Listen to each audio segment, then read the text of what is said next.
En 1968 todo cambió.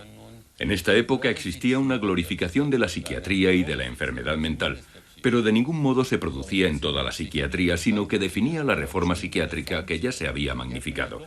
Hoy en día el péndulo se encuentra ligeramente desviado en sentido contrario. Quizá tenga algo que ver en esto que hoy la causa de la esquizofrenia se vuelve a buscar más en el aspecto biológico. El cerebro se encuentra en el núcleo de la investigación, al mismo tiempo que se encuentra una solución a la antigua contradicción entre el origen psíquico-mental y el origen orgánico-biológico de la enfermedad. Como ya se sabe, el cerebro como órgano representa nuestra psique, y con la enfermedad se altera. De eso está convencido el profesor Bogert, de la Clínica Psiquiátrica de la Universidad de Magdeburg. Nuestra personalidad está en nuestro cerebro. La esquizofrenia es un trastorno patológico de nuestro cerebro. Podemos encontrar muchos aspectos diferentes de complicados modelos de alteraciones del cerebro. Un cerebro humano reducido por deshidratación conservado en parafina. Los cerebros que aquí se examinan proceden de pacientes esquizofrénicos fallecidos. Se han cortado en pequeñas rodajas para observarlos a través del microscopio. Aproximadamente una tercera parte del cerebro posee diferencias más o menos considerables con respecto a un cerebro no afectado por la esquizofrenia. Aquí tenemos un área muy importante en el lóbulo de la sien, que es fundamental para el control emocional, para la configuración de la memoria y para procesos mentales superiores, como la formación del hipocampo con tejidos no adyacentes. Así parece normal en cuanto al tamaño se refiere. Cuando observamos aquí a un paciente que ha sido diagnosticado con esquizofrenia, podemos apreciar marcadas diferencias. Las áreas están mínimamente trazadas, lo que, según hemos visto antes, se aprecia claramente. Esta formación del hipocampo aquí es muy pequeña, probablemente por causa de un menor desarrollo prenatal. Esta es nuestra interpretación. La corteza cerebral de este lado es considerablemente menor, como se ve aquí, que en la parte análoga opuesta. Por consiguiente, estas áreas, importantes para la interpretación, la memoria, la filtración de las emociones, se reducen de forma acentuada en la estructura y en la función que desempeñan. Con la investigación de Magdeburg, se mide al milímetro el volumen de cavidades del cerebro que se encuentran llenas de líquido. En lugar de masa cerebral aparecen sencillamente agujeros. Como se puede observar, estos agujeros que todo el mundo tiene en los cerebros esquizofrénicos son más grandes que en los cerebros sanos.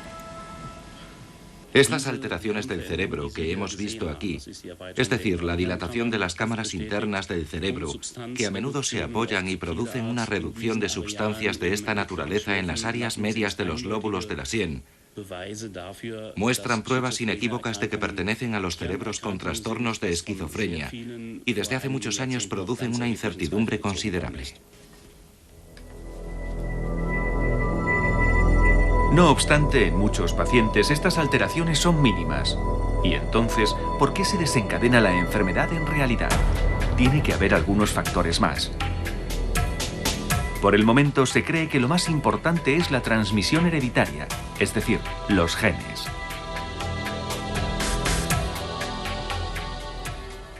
El Instituto de Genética Humana de la Universidad de Bonn. Aquí se afirma que la esquizofrenia es hereditaria. Los genes son los responsables de la enfermedad.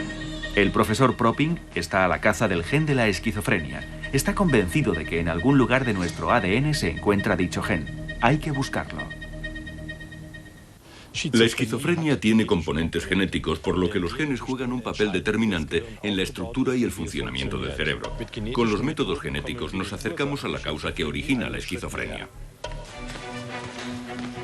Prácticamente a diario se hacen análisis de sangre donada por los enfermos de esquizofrenia. Las pruebas se analizan genéticamente y se comparan con la analítica de una sangre sana. La sospecha de que debe haber una diferencia entre ellas procede de un antiguo estudio realizado a los familiares de los pacientes. Se ha demostrado que los familiares directos de los pacientes, es decir, hermanos o hijos, tienen un riesgo aproximado del 10% de desarrollar la esquizofrenia en el transcurso de su vida.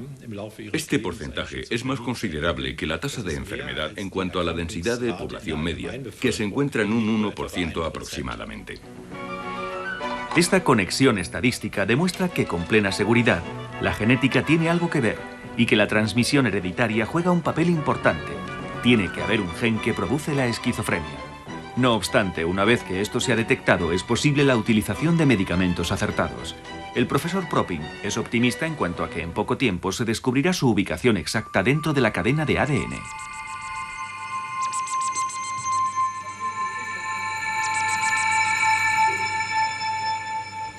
La comunidad científica ha aislado diferentes regiones cromosómicas que predisponen a la esquizofrenia, en las que se puede localizar el gen con mayor probabilidad.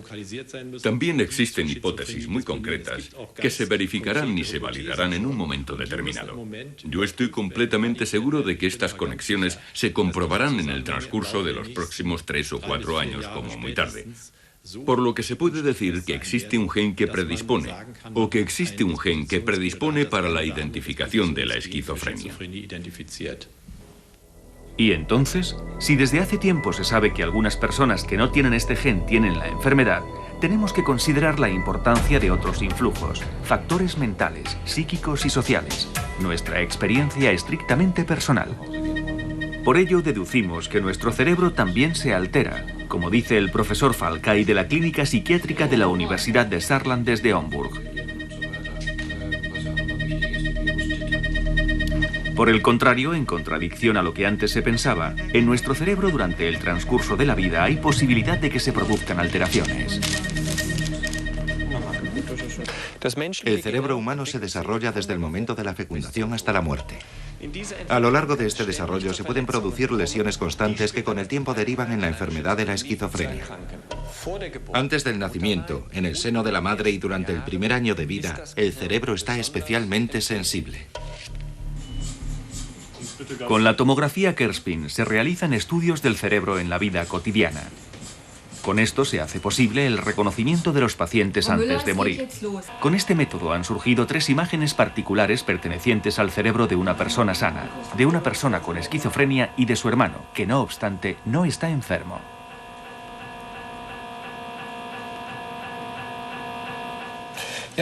Podemos observar aquí en la parte izquierda el cerebro de una persona controlada. Son imágenes tomadas a través de una tomografía Kerspin. En el medio podemos ver la imagen del cerebro del hermano de un enfermo que no tiene esquizofrenia. A la derecha podemos ver juntas las imágenes de los cerebros de los 2 hermanos, uno de los cuales tiene la enfermedad. Es muy interesante observar cómo los compartimentos del cerebro de los 2 hermanos están llenos de líquido, si los comparamos con el cerebro de la persona controlada. De lo que se puede deducir que el riesgo genético, así como el riesgo potencial de desarrollar esta enfermedad, no significa que en realidad se desarrolle, sino que está también vinculado a cambios en los tejidos del cerebro. No obstante, este riesgo se debe tener en cuenta junto con la influencia de otros factores medioambientales, como por ejemplo las complicaciones en el embarazo y el parto, que en el caso de estas 2 personas de hecho existieron. Aquí se aprecia un incremento acentuado de las alteraciones. El riesgo del nacimiento. En el recorrido a través del canal del parto, el cerebro del bebé está expuesto a una tensión extrema, meramente funcional. En el caso de que exista alguna complicación, el cerebro del bebé puede sufrir algún daño. Un daño que por la predisposición genética de las personas puede desencadenar el desarrollo de la esquizofrenia. Pero también se pueden producir influencias negativas en etapas más tardías de la vida, como puede ser la pubertad, la presión social, malas experiencias, miedo, así como el entorno social, por lo que el trastorno puede tener consecuencias en el cerebro y puede producir manifestaciones agudas de la enfermedad.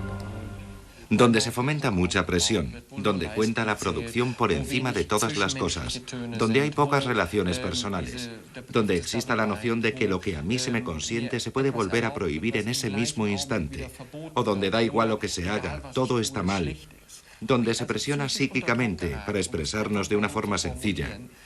Ahí es fácil que exista una predisposición para la enfermedad. Pero ¿cómo se llega a esto? ¿Qué hace el entorno? ¿Cómo afecta el estrés al cerebro, a sus células, a la sinapsis, a los receptores y a los transmisores? Un terreno muy relacionado con la electricidad y la química.